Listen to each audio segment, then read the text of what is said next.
Hi, my name is Ishita Banerjee. I'm Shivani Gate. I'm Alice Schweiger. And I'm Econ Kitani. And we did our final presentation on the Energy Innovation and Carbon Dividend Act. So we're going to start by giving a policy overview. The Energy Innovation and Carbon Dividend Act was introduced by Representative Ted Deutsch in January 2019. It is the first bipartisan carbon pricing proposal in Congress since 2010. It would be historic if passed because there's currently no legislation on the federal level aimed to reduce carbon emissions.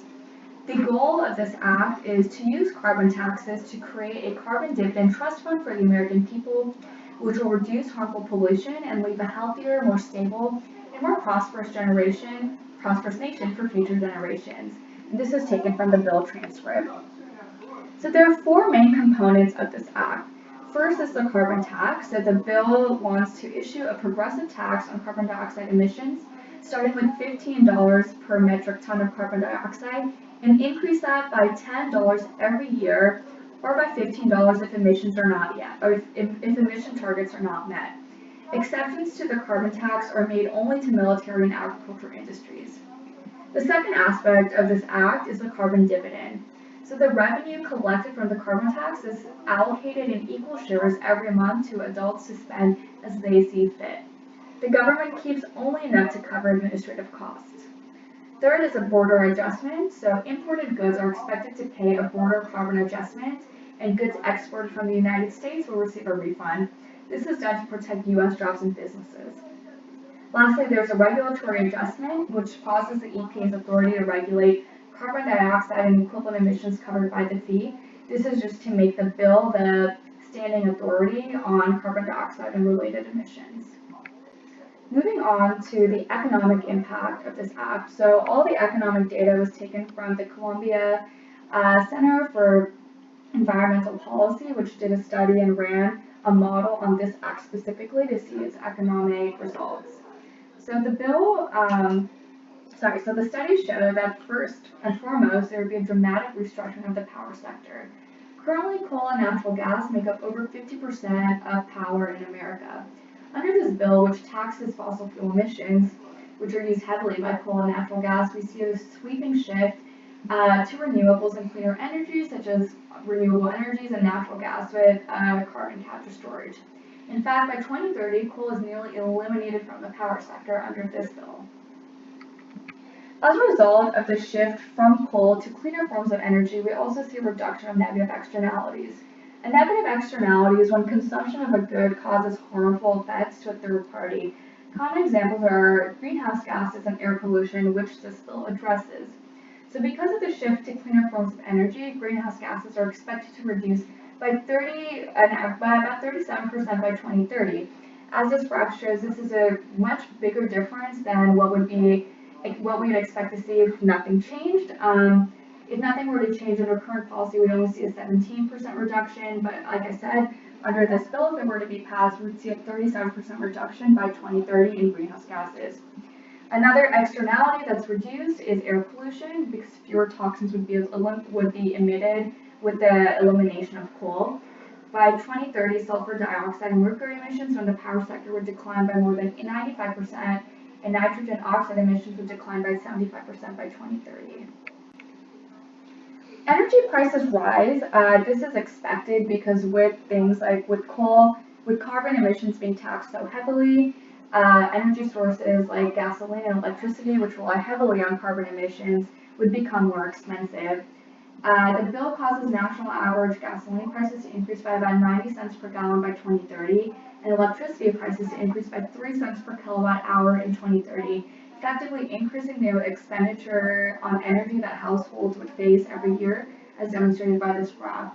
However, at the same time, by 2030, the bill is expected to generate $403 to $422 billion in revenue, which translates to an annual dividend of about $1,400 per person, which then results in an average household dividend of about $3,333 by 2030. And as you can see by this graph, even in 2020 and 2030, even though energy prices and expenditures keep increasing, the dividend payment that households receive will offset that completely.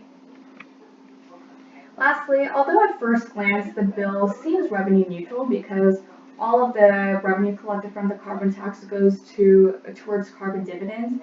Closer look at the second order effects actually show that government revenue would decrease a little bit. This is because the tax would reduce profits for businesses, therefore driving down wages for employees. As a result, the government would collect less revenue from the payroll tax.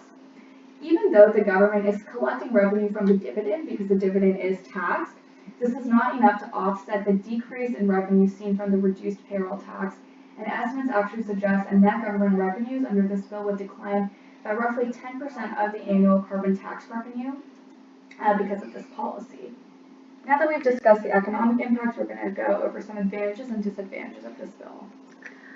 Moving on into some of the advantages of the bill, obviously one of the biggest implications is the reduced GHG emissions that are going to result. The ripple effect in the long term for this would be reduced pollution-related sicknesses, lower healthcare costs, improved quality of life, and reduced disaster spending. Just from a numerical standpoint, natural disasters are currently costing the country about $91 billion, which is according to a report by the National Oceanic and Atmospheric Administration. And so going on with the market-based mechanisms, this bill is going to allow and promote for low-cost emissions reduction and low-carbon innovation throughout our economy, which the natural forces of the economy due to the capitalistic structure would not naturally promote. And so this would align with the free market of the United States and ultimately encourage innovation of cleaner energy technology, which would have greater benefits, like I mentioned, in the long term. Lastly, with the dividend policy, it would allow for more spending money for individuals, which is stimulating the local economy, helping our national economy and making the tax less regressive. I'm going to move forward now with the disadvantages. Yeah, so there are a few disadvantages of this bill. So first of all, the price of carbon in the bill is pretty much arbitrarily determined. It's really hard to estimate the social cost of carbon, so it's hard to say exactly how much the tax needs to be effective. If it's too high, it might hurt the economy, and if it's too low, it wouldn't be high enough to be effective. Second, by paying out all of the revenues and dividends based on this carbon tax, this is an opportunity tax for the government. So because they're paying out all of that revenue, they're not able to use it for other things such as tax cuts, infrastructure spending, or innovation spending. Third, tax bills are really politically difficult to pass. Taxes are pretty unpopular in general, especially among the large corporations who are not going to receive dividends under this plan. So it would pretty much just be an expense for them. This bill would also disproportionately affect coal-intensive communities. So as we can see here on this graph, these are some communities that are highly coal mining dependent. So as we can see, some of them, 20% or more of their employment is based on the coal industry. So when coal use goes down, they would experience negative effects on their employment and their local revenues. In addition, some states and counties are extremely coal dependent for their electricity production. When carbon prices go up, coal-produced electricity prices also go up. Since these citizens in these areas have little say where their grid electricity is sourced, they'll be disproportionately affected by these carbon taxes, since they can't exactly say that they would like to use more renewable energy. In addition, we're going to look at some case studies where other countries have implemented similar carbon taxes. So first we're going to look at British Columbia. So they implemented a very similar carbon tax to this bill in 2008. So this started at Canadian $10 per ton in 2008, and it was meant to increase until it was $30 a ton in 2012. So as a result, they didn't actually see any significant decreases in their gasoline purchase, and they also saw a 2.3% uptick in carbon emissions between 2013 and 2015. So some critics predicted the carbon tax would have negative effects on the economy, but in reality it had negligible effects. Next we look at Britain. Britain implemented a carbon price floor in 2013. So interestingly, they were already subjected to EU cap and trade regulations, but they decided to add this additional price floor. So currently their carbon tax stands at £18 per ton. So Britain actually had a pretty successful results with this policy. They saw their coal use plummet. It went from 40% of their electricity production, and now it's at 3%. And it also kind of shows that there's a possibility for carbon taxes and cap and trade policies to work at the same time. So like I mentioned, we see here that their coal use has decreased dramatically, and instead they transition more towards natural gas, which is a less carbon intensive electricity production.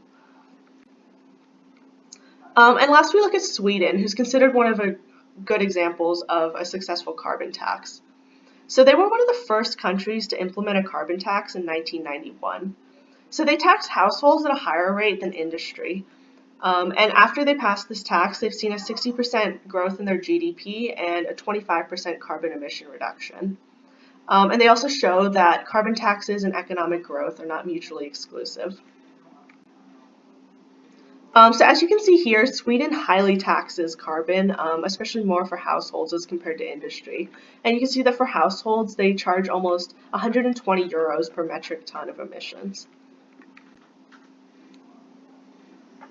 So moving on, in addition to looking at the absolute advantages and disadvantages of this policy and then also looking at case studies, it's important to look at it with respect to alternate policies that can also be used to achieve lower greenhouse gas emissions. And so first we can look at this bill versus other carbon pricing proposals in Congress. There are currently 8 total carbon pricing proposals in Congress, and so there are a lot of different factors. That we can consider when comparing these different proposals, which are all laid out in this slide. But there are a couple of points to note here. The policies do look similar in many regards, but it's their subtle differences which will eventually determine their relative effects, their effectiveness, and their ease of administration. And so a couple of things to point out here. With regards to the emissions reduction target, the EICDA actually has one of the most aggressive emission reduction targets amongst all of these policies, just behind the Coons Act.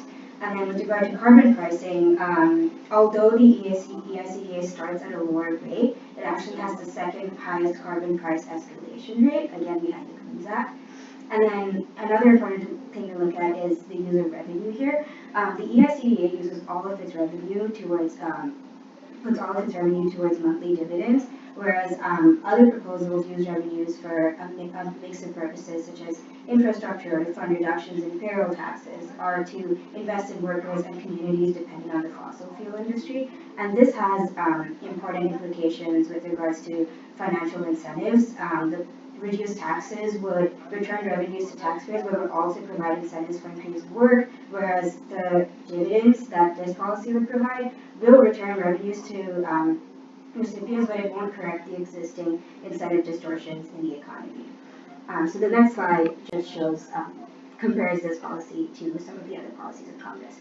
So moving forward, we can also compare this carbon tax policy of the EICDA to another form of intervention in the market, namely government environmental regulation. And so there are a couple of examples of current and past government regulations. For example, the CAFE standards, which set standards for fuel efficiency, the clean power plants, which sets limits on carbon pollution from U.S. power plants, and the renewable fuel standards, which requires a minimum volume of renewable fuels within fuels sold in the United States. And so some of the benefits of, some of the advantages of regulation is that there are fewer political barriers to execution. So like these regulations don't have to go through as many rounds of debate and voting.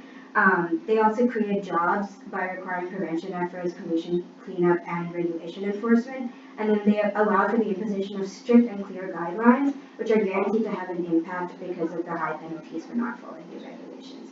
Now moving on, we want to compare these carbon taxes to government regulation with regard to effectiveness, efficiency, and fairness.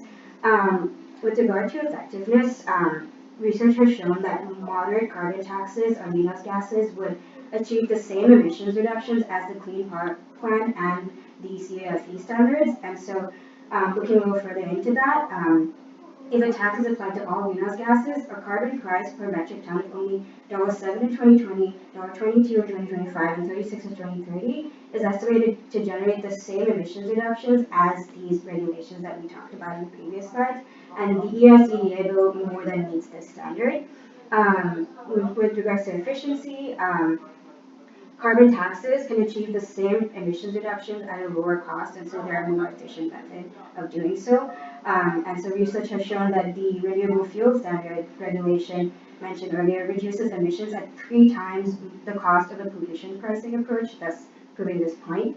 And then with fairness, the revenue neutrality of carbon taxes reduces their economic burden, whereas regulations don't have this sort of like neutralizing component to them. And so with regards to comparing carbon taxes and regulation, taxes are a more efficient, effective, and fair method to reduce pollution, but it's important to note that regulations can be used to complement taxes by filling in certain holes that carbon prices may not satisfy. And then finally, we also want to compare carbon taxes to cap and trade programs, which are the two most common carbon pricing policies. A cap and trade program is one where the government issues a limited number of annual permits that allow companies to emit a certain amount of carbon dioxide, and the companies are taxed if they produce a higher level of emissions than their permits allow, and if they produce a lower level of emissions, they can trade unused permits, creating a market for these permits. And so there are a lot of shared advantages of carbon taxes and cap and trade programs, but they also have certain subtle differences. Carbon taxes don't offer the same degree of certainty as cap and trade because they don't set specific emission targets in the way that cap and trade programs do. But cap and trade programs see volatility in carbon prices because these may be constantly adjusted by regulators, and they're also more susceptible to external manipulation through political lobbying by large companies to get more permits for themselves. Whereas carbon taxes are far more stable and can provide continuous price signals because these taxes stay pretty much constant, or they know when they'll be increasing. And so ultimately with carbon taxes versus cap and trade, it's hard to determine which one's better than the other because if well designed, they can both be effectively used to reduce greenhouse gas emissions. And this has important implications with the EICDA bill because California already has an existing cap and trade policy, and so it'll be interesting to see how it will interact, like this federal bill will interact with this trade policy, just something that needs to be considered. In conclusion, looking at all the points and taking everything into consideration, really the bill is going to have great economic impacts, environmental impacts, and politically speaking, the map in terms of short-term and long-term implications seem to be planned out, and the government is obviously prioritizing the bill just because climate change is so rapid and it not only affects our economy and the United States but globally. So definitely a very pressing and interesting topic. Thank you. Thank you. Okay, we're good with